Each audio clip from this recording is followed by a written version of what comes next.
Welcome to On the Water Magazine's Fishing New England. I'm Neal Larsson. Today we're heading to Cuttyhunk Island, where we're going to learn about the island's unique fishing history and explore some of the world-class fishing it has to offer. Now, let's join On the Water Magazine's editor, Gene Bourque, at the historic Cuttyhunk Island Fishing Club.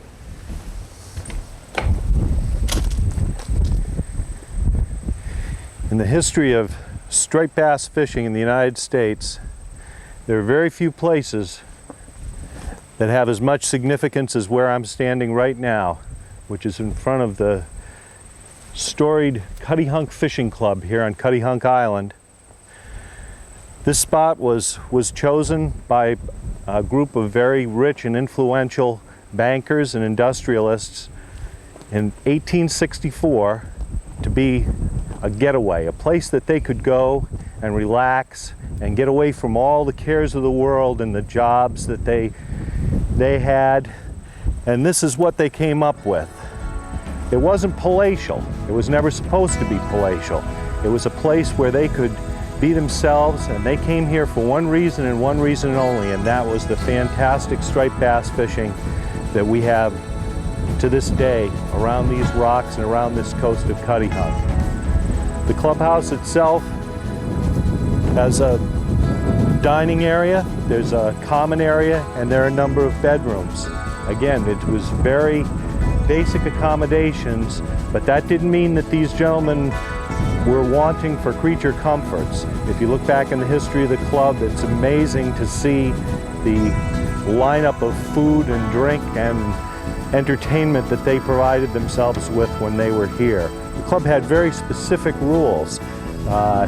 One of them was all the striped bass that were caught here were assumed to be club property, and members could not retain any fish. The fish were used for meals here, and whatever was not used for meals was sold. Islanders would help out. In fact, having the club here for that time was considered a godsend to the people who were on this island, because there was very little in the way of work before this club came about. At one point, the club owned all of the island except for 12 acres. And even today, many of the structures that are here were built by club members and have been maintained. Well, here we are in the very tip of Cuttyhunk. This is looking great. We got 3 of our buddies out here. All 3 are on fish right now. This is Cuttyhunk surf fishing. This is what it's all about. Great stuff. They're taking surface plugs today. Nice fish, nice fish. Here we go. And there's another one down there, and there's another one down there. These fish are in. Woohoo! Here, hang on, brother.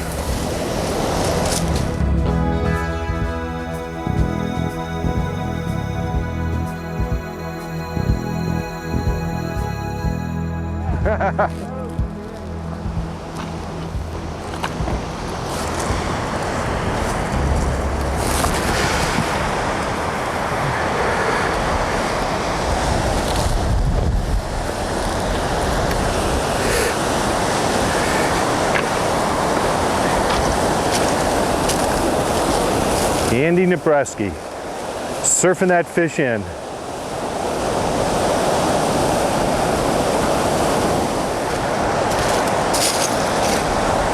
It's a little tough getting these fish in this kind of surf, but it's worth it. It's worth it. You lose some plugs, you bang up some plugs, but that's okay, because these fish are eating tonight.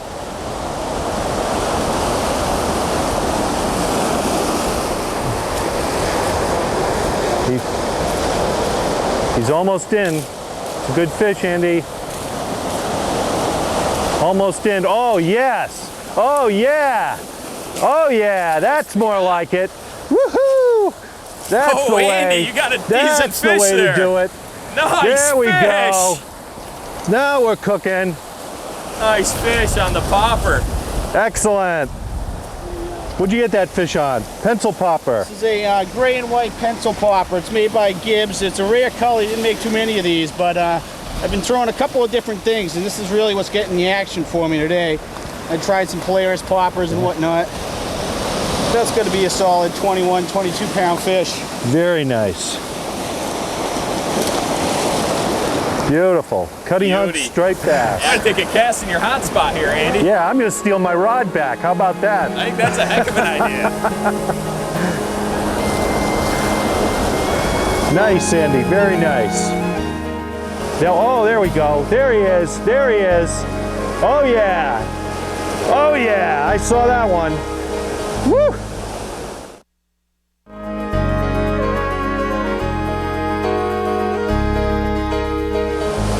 Oh man, the history of fishing in Cuttyhunk has to be one of the, if not the mecca of all striped bass fishing on the east coast of the United States. Recreational striped bass fishing was just about born here.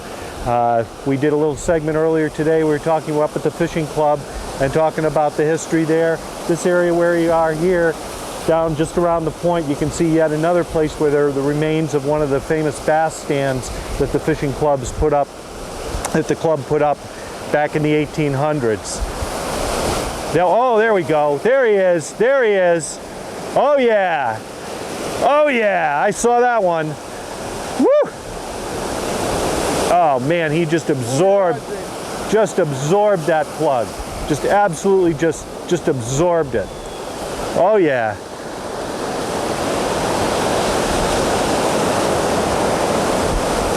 Can't even see the fish yet. He's just getting right down in those rocks. Big stripers in a rocky terrain like this, the big smart ones, they'll try to get right down those rocks, rub that plug right out. There we go. Yep, another good fish. Beautiful. Beautiful. That's a low 30-inch fish. Fish will weigh about 12 pounds or so. Striped bass fishing on Cuttyhunk.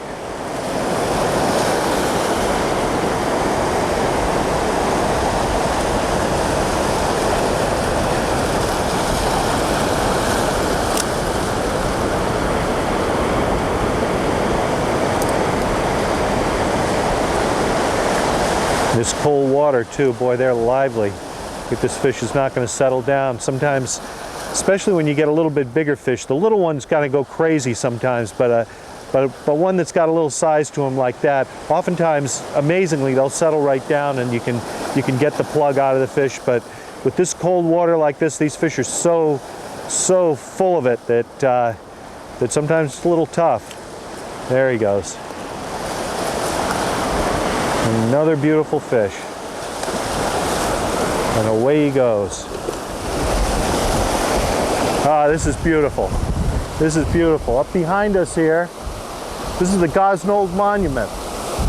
That big structure that's up there is on a little tiny island in the middle of West Pond. It's where Bartholomew Gosnold tried to set up the first settlement in New England in 1603. And as with so many of the Europeans who came over here, he was totally unprepared and managed to make enemies of the native population in about 2 days. And he didn't last too long on this island. In fact, only a couple of months. It's interesting that one of the guys who was in that expedition and spent time there was a minister, and the gentleman back in England who financed the whole trip, he was also the main sponsor of William Shakespeare. Now, when that minister got back to England, he wrote an account of the few months that they spent here and what a terrible time it was. And the interesting thing is that his account reads word for word like a section of Shakespeare's The Tempest. So if you want to find out what it was like on Cuttyhunk in 1603 during the winter with no supplies and having a hostile population all around him, read The Tempest, because you'll find out what went on. Oh, I'm on! Yes! Yes! Right out of the wave! Oh, he's screaming line. This is a better fish than I've caught so far today. I haven't had one pull a drag. Right out of the wave. Oh yeah, wow, he's pulling a lot of line off. Oh, he's coming around front. Wow, he's still dragging. I hope this isn't a guppy. I'm gonna tighten down a little bit. Ease him in here, he's tiring out a little bit.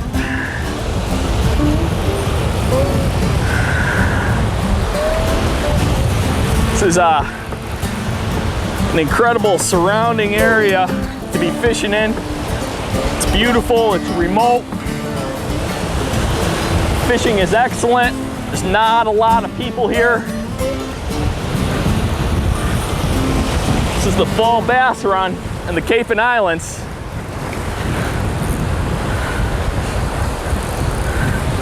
I'm gonna walk up on the shore.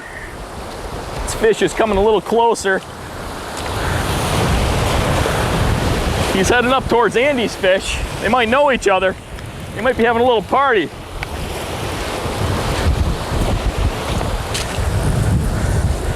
Ah, this is better than the other ones I was getting.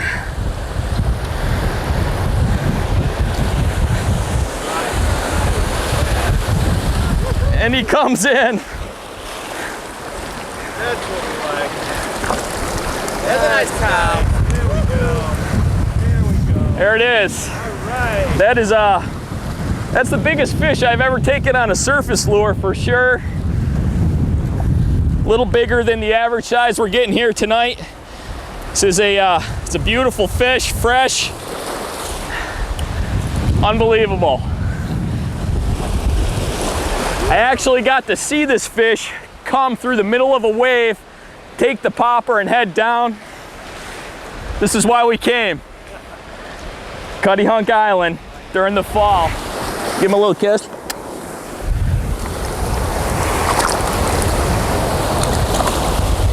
I'm gonna vent this fish a little bit until he decides it's time to go.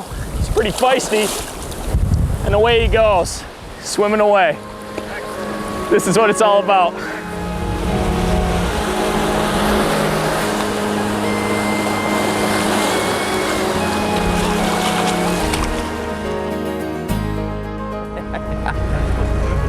There he is. Nicely done.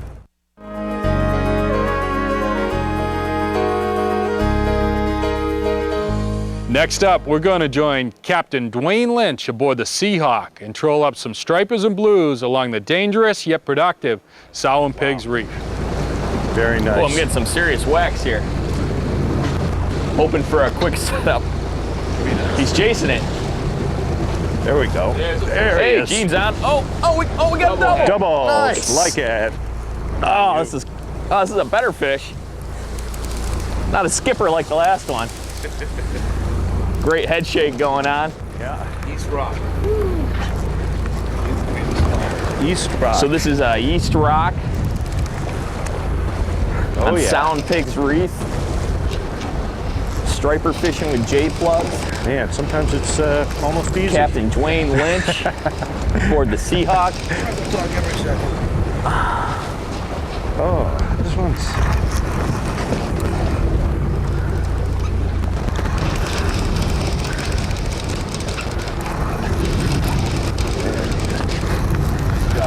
Well, I'm an old guy, so I can go slower. That's fine. Jay being the nice young guy, he'll get his Yeah, I had fish to in. carry the gear this He'll get morning, his fish though. in, have his plug back out there before I even get this one in. Oh yeah, there he is. Surfing in on the waves. Come on up, you. That's a little better. That one's a little better. There we go. That's a little better. They're waking up. Well done. Mine's Let it bigger out. than yours.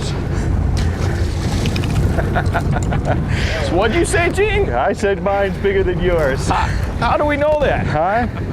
There's only one way. Compare. Is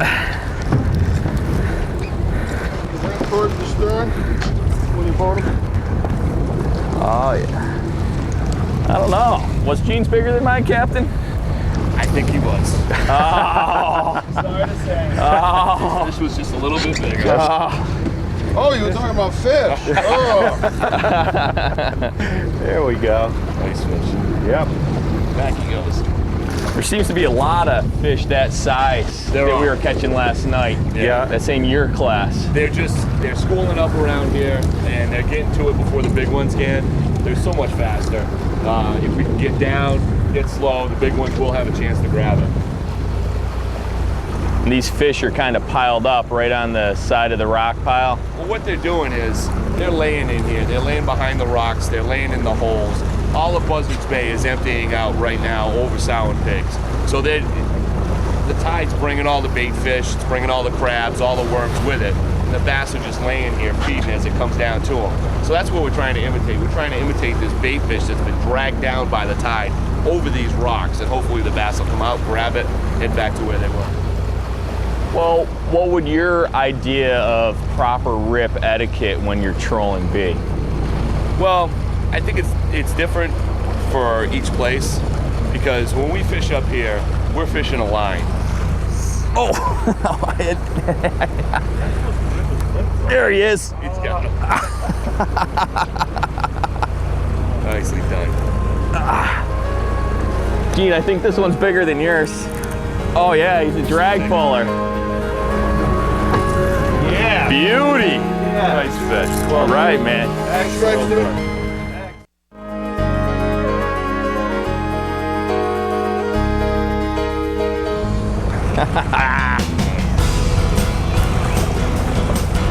He is taking line.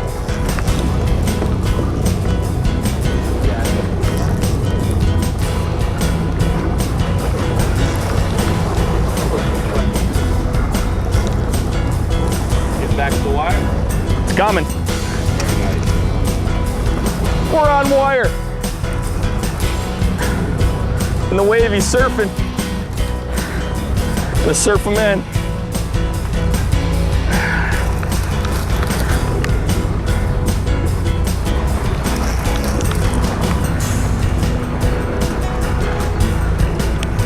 He's opening up his mouth and creating a lot of drag. There's a bluefish, tall hook.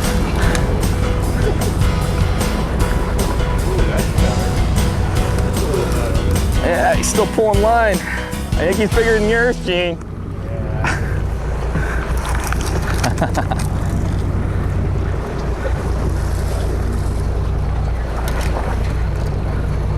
think he likes to look at the looks of the boat. Nah, he doesn't like that at all. Not at all. Nice, nice, nice, nice.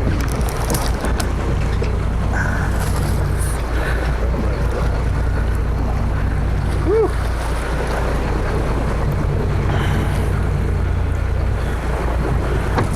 Yeah. Beauty. Yeah. Nice fish. All right, man. Back stripes, dude. Excellent. Excellent. Beauty. Very Very nice fish. That's better. Are you good at estimating the weights, Duane? I am. Yeah? What do you think that is? The truth? Yeah, no, we want. Okay, all right. And then the charter weight. I think, yeah, it's above 20, below 25, All right. somewhere in there. And away the striper goes. That was great. What a blast. We'll take one more shot with the front.